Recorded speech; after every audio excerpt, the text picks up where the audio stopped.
Hello everyone, I'm Dane Miller and this is Lab 9 for ENME 351. So growing up in Florida, I'm no stranger to hot weather, so I started thinking about air conditioning units. So today, I'm going to show you the temperature controlled fan I've made with a potentiometer controlled thermostat. So the first most important part of this mechatronic system is the actual temperature sensor itself. Now this is basically just a voltage divider, and in place of the upper resistor, I've placed a thermistor. So taking the reading in between the two resistors and feeding this into the ADC on the Arduino, as the temperature goes up, the resistance of the thermistor will go down and the voltage reading will go up.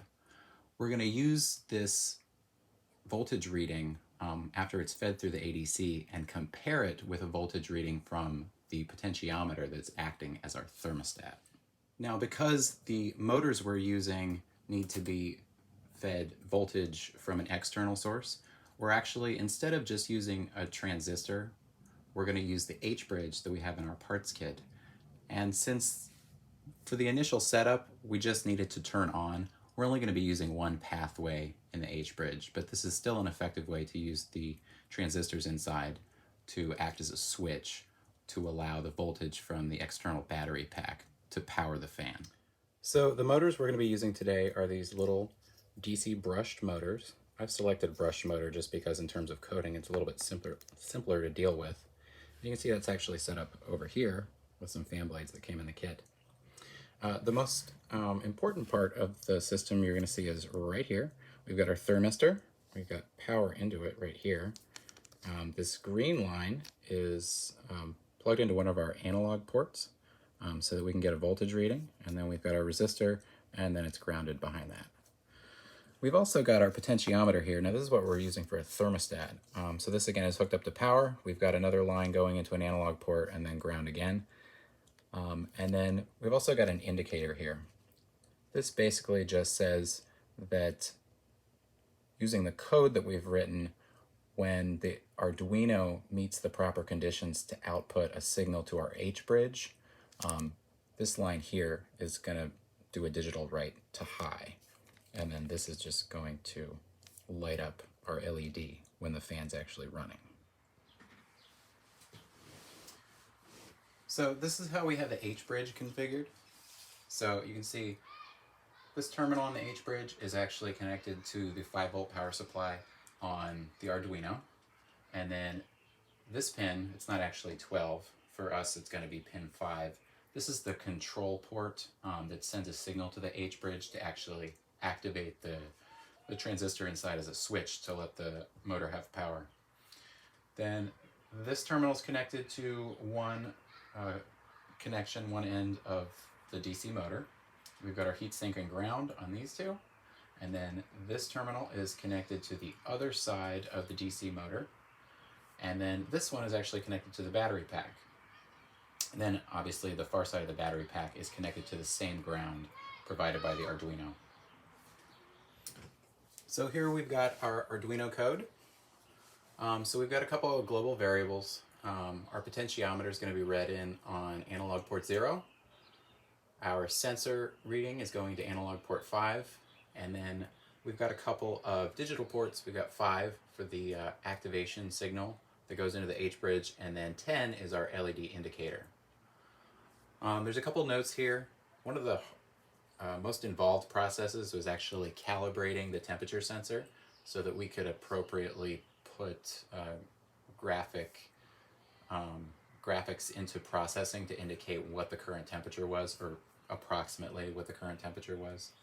And there's a model here that I actually used using a high R² value linear fit to the data points that I got in. For our setup, we're going to begin serial communications, and then we're going to set pin mode, the power pin, the one that activates the H-bridge to output. And then we've got our 2 analog pins are going to be set to input so that we can read. Then in the loop, it's very simple code.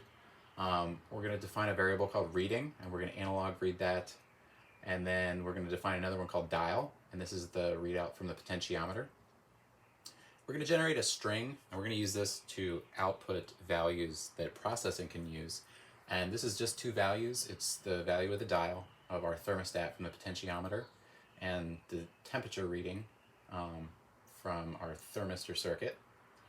Then we've got very simple if-else statements. So if the dial, that's if the thermostat setting is below the temperature setting, or the temperature reading rather, it's going to set our digital output pin 5 to high, and that's going to activate the H bridge and it's going to turn the motor on. We're also going to activate our LED, so that's on pin 10. And then if this condition isn't met, we're just going to set both of these to low. It's going to turn the motor off because the transistor in the H bridge is not activated, so there's no power flowing through it. And then we're not going to output any power to turn our LED on. And then there's a delay built in here, and that's just going to allow us to take readings 5 times a second. So here you can actually see the serial monitor, and we've got our thermostat settings here, and these are our temperature readings. And at present, the thermostat's just above the temperature reading, so the system's not on. If we turn it down just a little bit, it'll come on. You can hear it. If we turn it back up, it cuts right off. All right, this might be a little bit harder to see, but this is our processing code. So this is very similar to the oscilloscope that we used before. I've actually taken some of the code from that and modified it. So we are using a serial library, and then the port object to monitor. Because this is moving through time, we're setting an initial X value of 0. And then for our setup, this is going to be a 1200 by 700 pixel window. And then for the background, we've set this as a dark blue, 0030. I'm not sure if you can read it.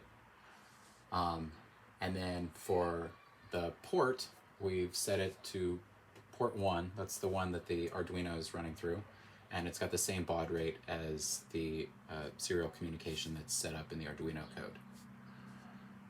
Then for draw, we've got some lines here to show us the different temperature levels that are going to correspond to the reading from the thermistor circuit, and also the thermostat setting that we're using with the potentiometer. And we've got a legend for our thermostat setting and our temperature at the top of the screen. So here we're going to be importing the data that's exported from the Arduino as a string. And this is just two values. So we're saying if the string length is 2, we're going to define these two new variables. We've got A0 and A1. And we're going to use these, we're going to do a typecast to a float data type. So then this is going to be what controls the actual data that's plotted on the graph.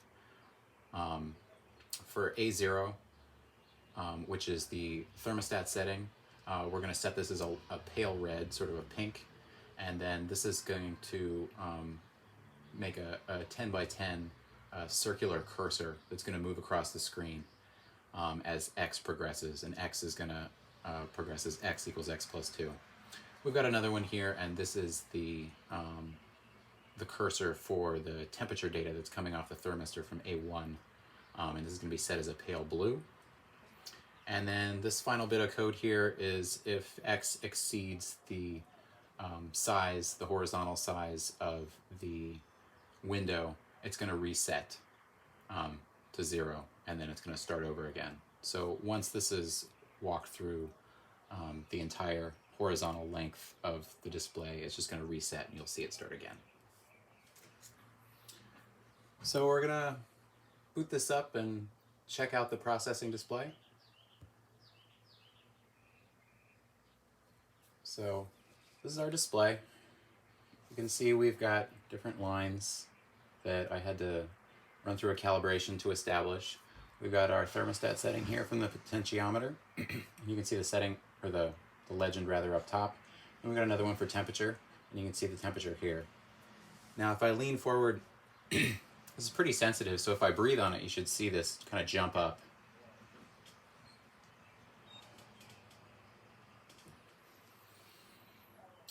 And then once we remove the heat, it's going to do a slow exponential decay. So if we lower the potentiometer setting, there's a little bit of interference between these two because the wires are so close together.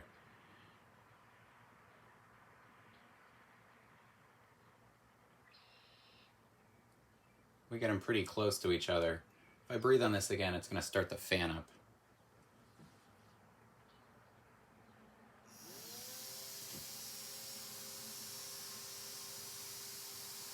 And then as the temperature sensor cools down, it's going to drop below the reading of the thermostat, and it's going to shut it off. And this is a view of the actual setup, so you can see us, or you can see this when it activates. So the sensor's right here. We've got our indicator LED, and since it's pretty sensitive, again, if I just breathe on it, it should activate.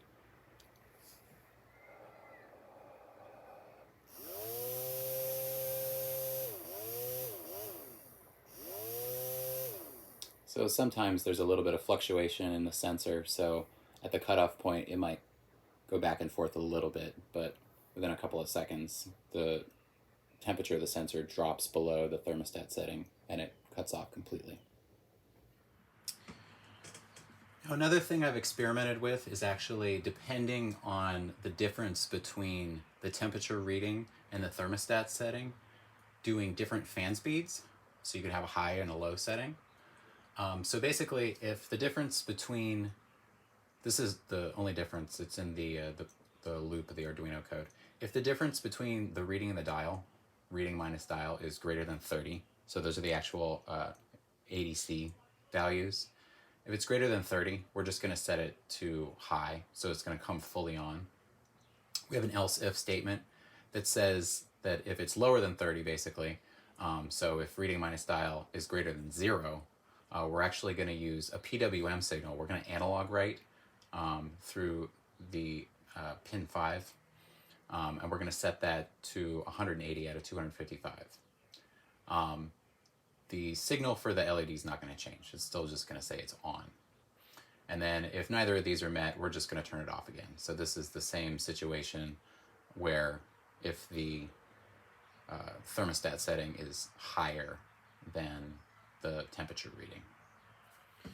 So for this more ambitious setup, I've actually, in processing, written some code here for an indicator that says whether or not the system is off or on. And basically what's going to happen is if we go down below where the cursors are generated, we're going to say if A1 minus A0 is greater than 0, we're going to turn this indicator to red. Otherwise, we're just going to have it set to a pale blue color. And there's a legend next to that that tells you whether or not it's off or on. So now that we've uploaded our more ambitious code from the Arduino, we're going to try out the new indicator processing code with the variable speed controls. So let's power this up.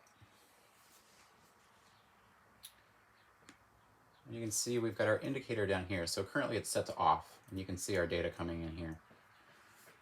So we're going to turn down the thermostat just a little bit, and these wires are hitting each other, so there's a little bit of interference.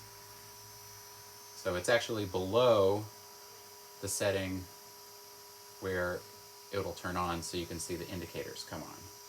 So if we turn this back up, it'll turn off. So again, if we actually change the temperature setting here, or not the setting, but the reading, we can, and it'll come on. Now I'm not sure if you can hear it. There's actually kind of a soft tone coming from the motor when the PWM is engaged. If you turn it up all the way, you can hear the difference. So there it is up at full speed. And here it is at low speed.